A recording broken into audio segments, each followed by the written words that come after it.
कि आप कथा में बहुत बार मैं सुना हूँ कि सब स्वरूपों में भगवान ही विलास कर रहे हैं, उसका सही हमको प्रकाशित करें। भागवत का चतुर्थ श्लोक की भागवत जो है ना, भगवान श्री कृष्ण चंद्र जी ने जब भगवान ब्रह्मा को सृष्टि रचने का आदेश किया तो भगवान ब्रह्मा जी ने निवेदन किया कि सृष्टि का कार्य रजोगुण में है और रजोगुण का काम है कि भगवत विस्मृत करा करके कामना में फंसा देना। तो भगवान ने कहा हम तुम्हें 4 श्लोक की भागवत का उपदेश करते, अगर इसका चिंतन करोगे तो कभी मेरी माया में फंसोगे नहीं। कई बार हमें ये श्लोक पढ़ाते हैं, तो चतुर्थ श्लोक की भागवत लिखा है, ये लिखा है इसमें। आप पढ़ो जोर से इसे, पढ़ो इसे, सुनाओ। हिंदी आता है? सुनाओ। अहमेव समयवाग्रे नान्यत् यत्सत् असत्परं पश्चादहं यदेतच्छत् योमशिष्येत सोऽस्म्यहम्। यथा महन्ति भूतानि भूतेषु चाश्मनचेष्वन् प्रविष्ठानि अप्रविष्ठानि तथा तेषु न तेष्वहम्। प्रतीर्थयत् प्रतीयत न प्रतीयत चात्मनि तद्विद्यादात्मनो मायां यथा भासो यथा तमः। एतावदेव विजिज्ञास्यम् तत्त्वजिज्ञासूनात्मनः अन्वय व्यतिरेकाभ्यां यत् स्यात् सर्वत्र सर्वदा। इतना आप समझ लीजिए कि प्रभु के सिवा ना कुछ था, ना है, न रहेगा। प्रभु ही सब रूपों में है। परसों की चर्चा थी सत्संग में कि सबसे पहले भगवान पंचभूतों का रूप धारण किया, भगवान ही इंद्री बने, भगवान ही मन बने, भगवान ही बुद्धि बने, भगवान ही चित्त बने, भगवान ही अहम बने, भगवान ही विराट बने, भगवान ही अंतर्यामी बने, भगवान ही 3 गुण बने। सतोगुण में भगवान विष्णु बने, रजोगुण में भगवान ब्रह्मा बने, तमोगुण में भगवान शंकर बने। चराचर जगत भगवान एक भगवान अपने आप से बन गए। वही हमें पहचानना है। ये बात हम जान गए तो हम जीवन मुक्त हो जाएंगे। इसके पहचानने के लिए 2 बातें इसमें लिखी है, अन्वय और व्यतिरेक। फोन किसको दे? है और नहीं है, इधर ध्यान दो, है और नहीं है। जो हमें दिखाई दे रहा है कि भगवान नहीं है, ऐसा दिमाग में लगता है ये भगवान नहीं है, तो उसे हटाते जाओ। मिथ्या, ये झूठा है, ये झूठा है, ये मिथ्या है। और जिसे लग रहा है भगवान है, उसे मानते चले जाओ। तो उस मान्यता में बढ़ाते चले जाओ। फिर धीरे धीरे धीरे धीरे विद्या विनय संपन्ने ब्राह्मणे गव्यस्तनी स्वनिचय सुपाके च पंडिता समदर्शिना। विद्या विनय संपन्न ब्राह्मण में, गाय में, हाथी में, कुत्ते में, चांडाल में, सब में जो एक भगवान को देखता है वही सच्चा ज्ञानी है। भगवान के श्रीमुख के वचन है, क्योंकि भगवान के सिवा और कोई है नहीं। पर इस बात को जानने के लिए पहले हमें खूब भजन करना चाहिए। जब भजन करोगे ना तो यंत्र पवित्र होंगे जो अंदर है ना, फिर ये बात समझ में आएगी। अपवित्र मन को कैसे समझ में आएगी कि भगवान कहीं सांप हो सकते हैं, भगवान कहीं अमुक हो सकते हैं, ये दुष्ट कहीं भगवान हो सकता है, ये नीच हमसे ऐसी हरकत करता है भगवान हो सकता है। ये बातें बनी रहेंगी। जब तक हमें प्रभु के सिवा और कुछ दिखाई दे रहा है तब तक हमारी मन बुद्धि चित्त आदि की वृत्तियां अशुद्ध हैं। उनको पहले हम भजन के द्वारा शुद्ध करें। जब हम नाम जप करेंगे, ठाकुर सेवा करेंगे और नाना प्रकार से जहां जहां वृत्ति जाती है वहां से लौटा कर भजन में लगाएंगे तो हमारी वृत्ति पवित्र हो जाएगी। जैसे जल निर्मल होता है ना तो ऐसे दिखाई देता है नीचे क्या है, गंदे जल में नहीं दिखाई देता। ऐसे ही गंदे अंतःकरण में ये बात समझ में नहीं आती कि सब रूप में भगवान है। पहले हम अंतःकरण पवित्र करें साधन आदि के द्वारा। जो ये सत्संग है, जो ये भगवान का नाम जप है, नाम कीर्तन है, उनकी कथा सुनना है, उनकी कथा सुनाना है, ये सब अंतःकरण को पवित्र करो। अंतःकरण पवित्र हुआ तो उसी अंतःकरण में दिखाई देगा एक मां सच्चिदानंद भगवान जो मेरे अंदर है वो चराचर जगत के अंदर। ये चराचर जगत है नहीं, भगवान ही है। पर वो गंदा अंतःकरण होने के कारण वो निर्मल मन जन सो मोह पावा, मोह कपट छल छिद्र न भावा। जो पे दुष्ट हृदय सोई होई मोरे सन्मुख आओ न सोई। जो दुष्ट आत्मा है वो प्रभु को नहीं समझ पाता है, मलिन अंतःकरण वाला भगवान को नहीं जान पाता। इसलिए साधन भजन में लगो और सबको ये मानकर प्रणाम करते रहो कि हमें दिखाई नहीं दे रहे लेकिन है हमारे प्रीतम ही। तो धीरे धीरे हमको अनुभव में आने लगे। बिल्कुल ये अभ्यास करने पर धीरे धीरे सत्य वस्तु प्रकाशित हो जाती है। देखो असत वृत्ति की जो हमारे अंदर धारणा बैठ गई है ना, उसकी सत्ता नहीं। प्रभु की धारणा ना भी बैठे तो उनकी सत्ता है। ना सतो विद्यते भावो ना भाव विद्यते सता। जो सत सच्चिदानंद भगवान है, यदि हम इनकी धारणा ना करें तो क्या है नहीं, क्या ये तो है, लेकिन असत संसार की अगर धारणा ना करें तो नहीं है। देखो जब हम सो जाते हैं तो संसार रहता है क्या? सुसुप्ति में संसार नहीं रहता। सोचो जो सुसुप्ति में नहीं रहे तो सुसुप्ति में भगवान नहीं है क्या? है। मुर्दे में भी भगवान है नहीं? मुर्दे में भगवान, वेन के शरीर से भगवान पृथु का अवतार हुआ। कौन सा शरीर? मुर्दे शरीर से। पढ़ा भागवत में, सुना भागवत है? जब वेन का शरीर नाव में रखा हुआ था, तेल भरे नाव में, और मरा हुआ शरीर था, वेन मर गया था संतों के हुंकार से, फिर उसके शरीर का मंथन हुआ तो दाहिनी भुजा से भगवान पृथु और बाएं भुजा से अर्थी। मुर्दे में है भगवान ना।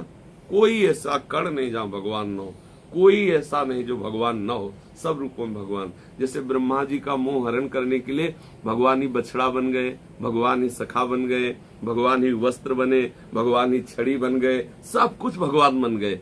ऐसे ही सारा चराचर जगत स्वयं वासुदेव बने हुए हैं, हम अज्ञान के कारण नहीं जान पा रहे। ठीक है ना? धीरे धीरे खूब नाम जप करो, ऐसी भावना करो। कोई समस्या? सही बात बोला आपने कि ये तो महाभागवत अवस्था में होता है, सर्वभूतेषु पश्चात भगवत भाव। कोई महाभावत अभी इसी क्षण धारण करो, कब मरने के बाद धारण करोगे? धारण करें, साधन अवस्था में भी करना चाहिए, आप बोल रहे हैं। साधन अवस्था में ही यहीं से शुरुआत करो, तभी साधना बनेगी। नहीं अंधा बटे और पड़ा चबाए। अगर दूसरों के प्रति राग द्वेष रहेगा तो भगवान कपिल देव जी ने कहा है, जो एकांत में तो हमारे श्री विग्रह के अच्छे अच्छे पदार्थों से अर्चना वंदना करता है और बाहर आत्म स्वरूप में सब जीवों में विराजमान हो, मुझसे द्रोह करता है, द्वेष करता है, निंदा करता है, उसकी सारी पूजा ऐसी हो गई जैसे राख में किया हुआ हवन। तो साधना बनेगी तभी जब हम ये शुरुआत करें कि सिय राम में सब जगत, ये सारा जगत चिद चिद लक्षणम सर्वम राधा कृष्ण में जगत। मुझे दिखाई नहीं दे रहा, लेकिन संत शास्त्र कहते हैं कि सब भगवान है। तो हमें गुस्सा आ रहा है, पर हम वहां भी प्रणाम करें कि हे प्रभु, आप इस रूप में मैं पहचान नहीं पा रहा हूँ। यहीं से साधना प्रारंभ होगी और यही गाढ़ अवस्था आ जाती तो सिद्ध हो जाता है। सिद्ध कोई आकाश से थोड़ी उतरता है, समझ में है ना? यही गाढ़ अवस्था हो गई, यही बात समझ में आ गई, बिल्कुल दृढ़ निष्ठा बन गई कि नहीं प्रभु ही है, बस बात। तो वो बात हम आगे के लिए थोड़ी टालेंगे, आज ही अभी इसी क्षण अभ्यास शुरू करते हैं। अभी से बिगड़ी जन्म है कि अब ही सुधरे, आज अभी हम आगे के लिए टाल दें। वो सिद्धावस्था कब आएगी? सिद्धा विषय भोगते रहो, विषय चिंतन करते रहो, अनंत जन्म बीत जाएंगे, कभी सिद्ध नहीं हो पाएंगे। आज से ही हम बिल्कुल फिट ब्रेक लगाना शुरू करते हैं। हम इस मार्ग में चलते, चलाना हरि का कार्य है, चलने का उत्साह उनके जनों के द्वारा मिल रहा है, चलना हमारा कार्य है। समझ में आया ना? उत्साह देंगे संत जन, चलाएंगे हरि, लेकिन पावर जो उन्होंने दिया है उससे अपने कदम लड़खड़ाते हुए ही सही बढ़ाना तो प्रारंभ करें, अनुभव करा देंगे, क्योंकि वो पकड़े हुए हैं हमें। हरि अपने जन की रक्षा करते हुए वही ज्ञान स्वरूप है, वही बोध स्वरूप है, वही आगे आपको अनुभव करा देंगे। हम आगे के लिए क्यों टाले? हम आज ही चाहेंगे, वो करवावे कभी, आज से ही हम ऐसा व्यवहार करेंगे। तो हो सकता है अभी मन में तुम सोचो आगे निकलते ही हरि किसी ऐसे रूप में आ जाए कि बिना किसी कारण के तुम्हें धक्का मारे, दो थप्पड़ मारे। अब लगाओ भाव कि यही भगवान है। बहुत विचित्र लीला विहारी है, बहुत विचित्र लीला विहारी है। सच्चे मन से उनकी शरण में हो जाओ तो साधन बन जाए। इसके प्रश्न है कि जो जीव और भगवान अलग अलग है, जीव और भगवान अलग अलग वस्तु है। समुद्र और तरंग में क्या भेद है? भेद तो नहीं है, फिर भी भेद है। भेद नहीं, क्यों भेद है? क्यों भेद क्यों है? तरंग और समुद्र में क्या भेद है? मैं तो तुमसे पूछ रहे हैं, क्या भेद है? एक वायु नामक विकार घुस जाने के कारण पानी को जो तरंगायमान कर दिया, वो समुद्र ही तो तरंगायमान है। नहीं समझ में आ रहा? वायु विकार हट जाए, शांत समुद्र है, तरंग नाम की चीज नहीं। देहाभिमान के कारण उसे जीव कहते हैं। तब ते जीव भयो संसारी, छूट न ग्रंथ न भयो सुखारी। जब से देहाभिमान पुष्ट हुआ तो हम प्रभु के चिदानंद अंश जीव के रूप से कहलाने जाने लगे। जैसे एक आदमी रिक्शा चला रहा है तो हमें उसके नाम जानने की जरूरत नहीं है, केवल रिक्शा बोलो खड़ा हो जाएगा। ए रिक्शा, खड़ा हो गया। उससे पूछो तू रिक्शा है क्या? पर रिक्शा का अभिमान करने के कारण ब्रेक लगा खड़ा है। हाँ बाबूजी कहाँ चलना है? दूसरा टैक्सी, ए टैक्सी, वही रिक्शा वाला जब 10 दिन में कमा के टैक्सी चलाने लगे, ए टैक्सी, खड़ा हो गया। अब रिक्शा बोलो नहीं खड़ा होगा। बस यही हालत जीव की है। स्वीकार कर लिया अपने देह भाव को तो परमात्मा का अंश होते हुए वो बिगड़ गया। क्या भगवान का जो आराधन करते हैं वो जीव होके आराधन करते हैं क्या?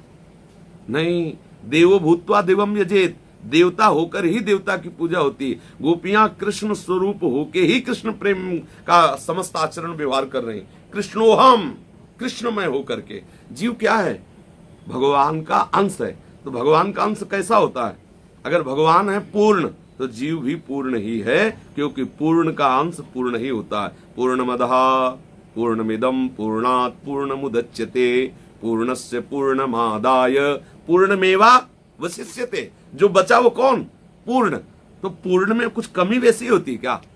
जीव भगवान की रचित इस माया को स्वीकार करने के कारण जीव कहा गया, उसे भूत कहा गया, उसे जंतु कहा गया, उसे प्राणी कहा गया। यद्यपि है वो ममैवांशो, मेरा अंश है। भगवान का अंश निंदनीय होता है क्या?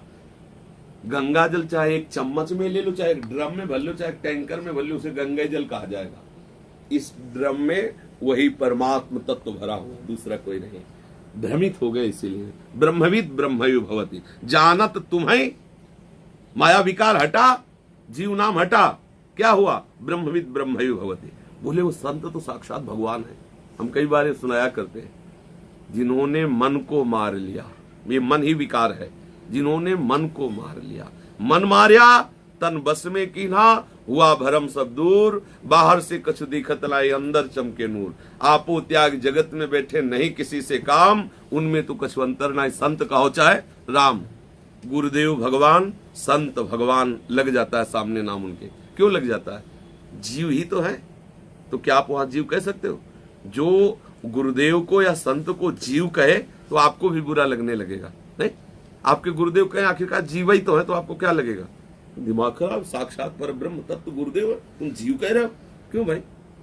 माँ से पैदा हुए थे, ऐसे ही घुटने टेकते हुए जमीन में खड़े हुए, क्या हुआ? बोले अविद्या विकार खत्म हो गया, शिव ही तो बचा। जैसे तरंग में वायु विकार खत्म हुआ तो समुद्र हो गया ना। ऐसे ही अब वो कहते संत भगवान गुरु, अरे बोले उनको तो भक्त कहो चाहे भगवान, एक ही बात है, साक्षात भगवान है। पंडित गया प्रसाद जी जो गिरिराज जी में रहते थे, जानते हो क्या कहते थे भक्त लोग? सचल गिरिराज जी, चलते फिरते गिरिराज जी। उड़िया बाबा को सब, अखंडानंद स्वामी सब क्या कहते थे जानते हो? चलता फिरता ब्रह्म, मूर्तिमान ब्रह्म। क्यों? क्योंकि अब खत्म हो, माया विकार खत्म, अविद्या विकार खत्म। जीव निंदनीय विषयों को स्वीकार करने के कारण निंदनीय हो गया। और खास बात, जब वो निंदनीय विषयों का त्याग देगा तो निंदनीय विषय रह ही जाएंगे, वो भी भगवान नजर आएंगे, क्योंकि वो भी भगवान ही बने थे। पर जब तक त्यागेगा नहीं, तब तक ये बात अनुभव में नहीं आए। व्यतिरिक्त जब तक दूर नहीं हटे।